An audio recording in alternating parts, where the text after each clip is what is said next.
大家好，今天我们来聊一聊大西洲的故事。关于它的传闻，也是世界上最大的谜团。据说大西洲曾经是一块神奇的大陆，是地球上最美而最繁华的地方。在这块土地上，曾经产生过人类文明的奇迹。在大西洲生活的人，他们不仅智慧超凡，而且还有过高度发达的物质和精神文明。这么一个繁华的陆地，至今我们找不到任何的线索。今天呢，我们就来一起寻找上古文明的蛛丝马迹。人类在考古发现喜马拉雅山上有很多深海动物的化石，这也就证明了在很久以前那里曾经是海底。中国的藏族也有过这样一个民间传说，说很久以前那里曾是大海。有一天海里来了毒龙作恶，这个毒龙呢有5个头，后来天上的5个仙女下凡镇压了毒龙，仙女们也就化为5个风，世代守护着西藏，一直到现在。我们现在去喜马拉雅山的5个主峰，最高峰珠穆朗玛峰也被称之为神女峰。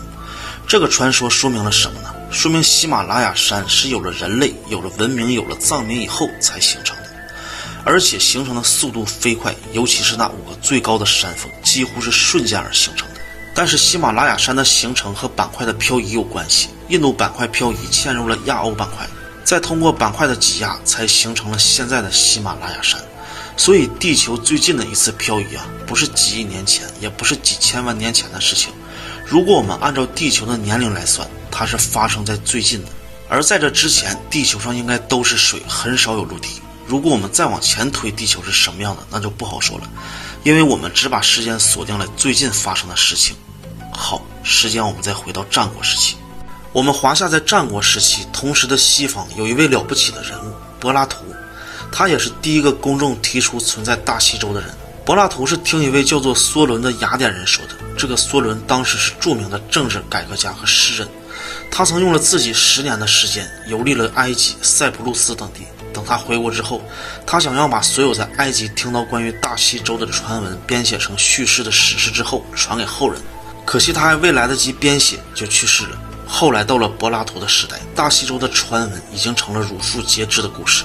传说后来柏拉图为了寻找大西洲的真相和线索，也亲自到了埃及去做了实地考察。他访问了当地很多著名的僧侣和祭司，他们之间聊了什么没有人知道。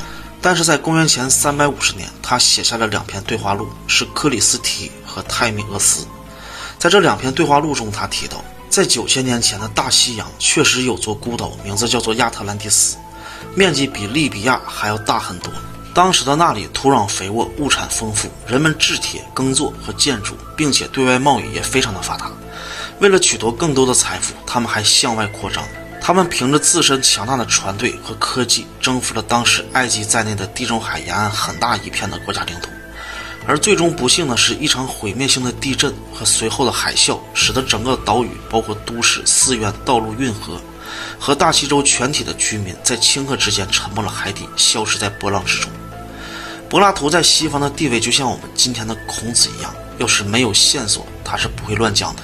但是这件事情至今确实也拿不出任何的实证。那么你相信大西洲曾经真的存在过吗？